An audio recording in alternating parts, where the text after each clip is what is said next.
gobyerno, huwag ituloy ang charter change para magtagal. Kasi nagtatrabaho ako kahit madaling araw ako umuwi.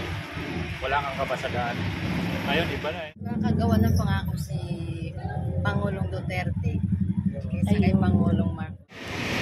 So yun guys, magandang gabi sa inyo lahat at yun, welcome sa ating channel, James Gary TV. So nandito tayo ngayon sa isang lugar sa may pinagkaiba ng ating Presidente Duterte, former President Duterte at saka yung kasalukuyang presidente natin ngayon dito sa atin sa Pilipinas. At ayan, yun ang sadya natin dito.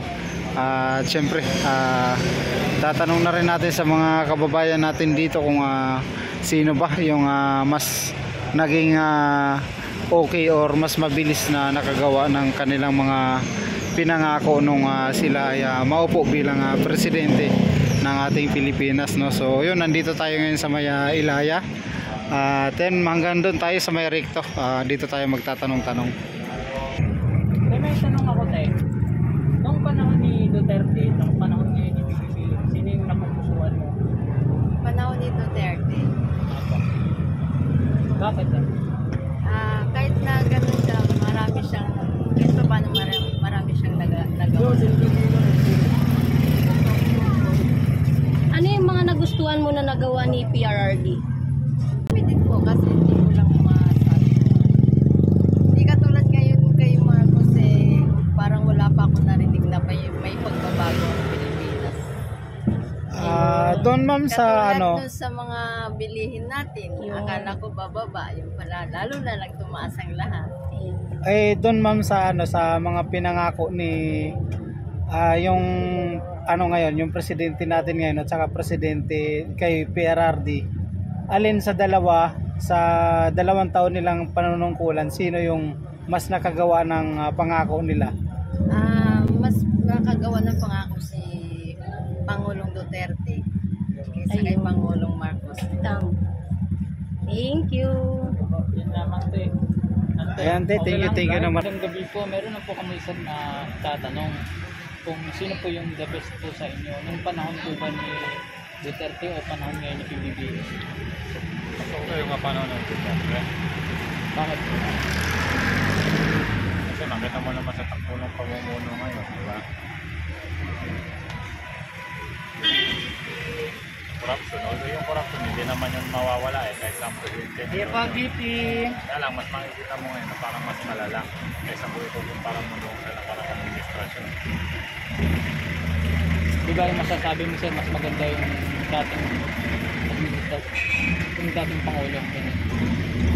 Oo, kasi kung papansinin mo, hindi naman lahat ng presidente perfecto kaya lang, sabihin naman natin na may good side sa panahon mo.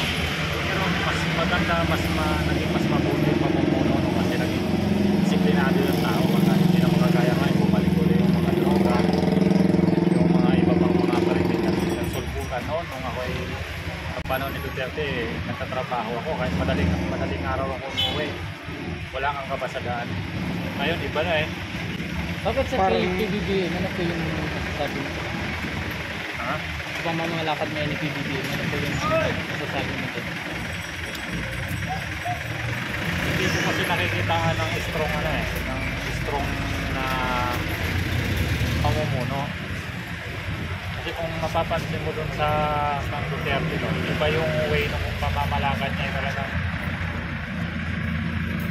yung leadership talagang makikita mo. Ngayon kasi makikita mo rumble hindi mo alam kung sinong presidente Sa mga pinangako nila kay PRRD at saka kay Bongbong, sino yung mas may nagawa sa mga pangako nila sa loob ng dalawang taon? Mas maganda talaga yung kasi kita mo nga noon pagka sinabi sa OFW, talagang natutugunan yung pangangailangan Ngayon pa nakikita mo parang nayag siya puwera.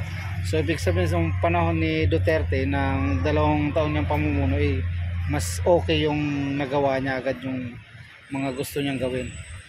Kasi may makikita mo may political will yung dating presidente. At saka unang-una yung number 1 yung sa droga, di ba? Sa droga. Talagang may inaayaw, hindi naman lahat ng maginawa ni Duterte na nagugustuhan natin, pero kung sa in general siya, mas naging produktibo yung pamumuno ng barangay sa ngayon. Kesa ngayon. Kasi kung mapapansin mo nga nun, sa kuryente, sa tubig pa lang nung pagbabayarin ng gobyerno, anong ginawa ng administrasyon ng Duterte. Di ba pinarevise yung kontrata kasi anomalos na. Kaya ngayon parang bumabalik ulit tayo sa dati. Ayaw nga niya ako guys. So, ayun. Last na lang sir, ano yung mensahe mo kay PBBM para naman maayos? Matauhan sana. Kasi hindi pa naman huli yun natin. Dapat nga pwede mag-grow sa leadership at pamumuno ko. May panahon pa naman para may correct yun. Oo, kasi iba yung may pamumuno na meron kang utang na loob lalo sa negosyante. Kasi kung manghihingi ng manghihingi ng pabor, wala kang magagawa kasi alam mo yan kumbaga kung yung mga negosyante na nagtutulong sa'yo, wala ka namang parang pagtatampo yun pag hindi mo binagbigyan yun kasi may contribution yun sa eleksyon mo Nung panahon po ba ni Duterte, sa panahon ngayon ni PBBM, sino yung the best para sa'yo? Sino na po gustuhan mo? Mas nakakalaman si Duterte kasi nga ang akin, disiplinang nangyayari sa administrasyon niya. Bakit kay PBBM ngayon? Ano masasabi mo? Hindi pa masyadong tinatry po. Try pa lang.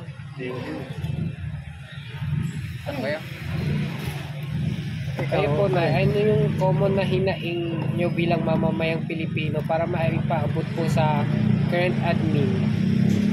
Current admin yung common problem ng mamamayan. Bilang isang mamamayan, ano yung hinaing nyo na gusto nyong iparating sa namumuno ngayon?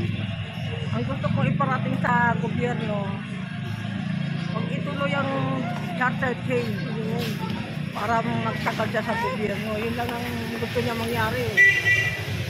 Kaya ayoko. Ang kay Duterte, disiplina. Ano yung mga specific po na nagustuhan nyo sa Duterte's term po? Sa term po ni Duterte? Sa panahon ni Duterte, kinakailangan talaga ng mga tao mabigyan ng disiplina. Yan ang nakukuha ko sa kanya. Katagal ng panahon, dumaan na maraming pangulo, yan lang aking napupusuan. Salamat po.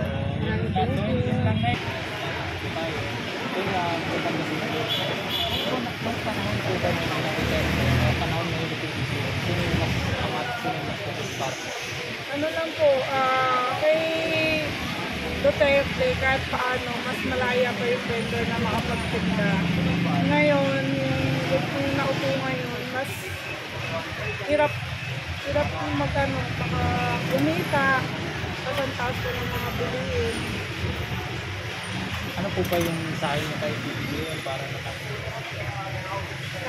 Kay BBM po, anong message ko lang po, sana yung pangako niya na sabi niya, bababa daw po yung mga bilihin. Sana maging matupad niya po ba? Kasi hirap na po yung mga Pilipino sa hirap ng buhay ngayon. Lalo na hindi na kumikita, yung kinikita kulang po pambili ng bigas saka ulam dahil sa sobrang taas.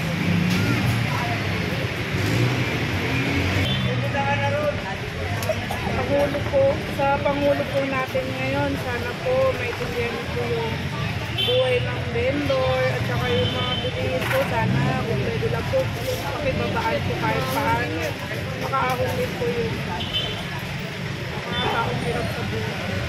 Maraming salamat dati. Tanong lang, survey lang.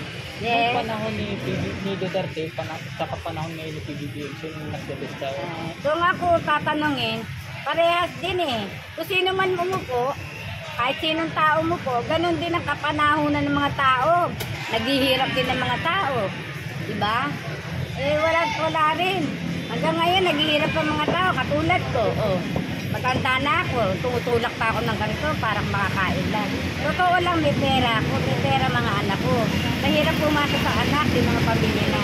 Kaya gusto ko, umayod ako. Ayoko umaasa kahit na bata pa ako yung umaasa kahit kailan ng tao. Basta mag-uwi ako sa makakain. Paano ito? Kaya magandang gabi po. Meron lang kami tatanong po. Nung panahon po ba yung Duterte, nung panahon po sino yung mas the best? Para sa amin, mas the best kasi para sa panahon nila. Mas mabaga yung mga binili. Kesa ngayon, tulad sa bigas. Dati, kaya mong makabili na mas mura na 40 ang taas na yun. Ngayon, makakabili ka na 50 pa na. Saka sa amin kasi silang benta. Ano siya, mas mabenta sa amin dati ng panahon nila. Kasi mabababa na. Okay? Ngayon, 5,000. Dati, mababa na tayo. Pero ngayon, yung 5,000, yun yung saka ang ano ko rin, yung panahon kasi ni Duterte, mabaga yung krimen natin. Parang mas ngayon, mas delikado, mas lumabas. Saka mas marami yung dadami. So ano yung mensahe mo kay Tingin? Siguro mas tutukan niya yung ano, yung presyo ng mga bigas, yung sugar, pero ano, mas maganda yun. Saka yung sa krimen rin, para mas safe yung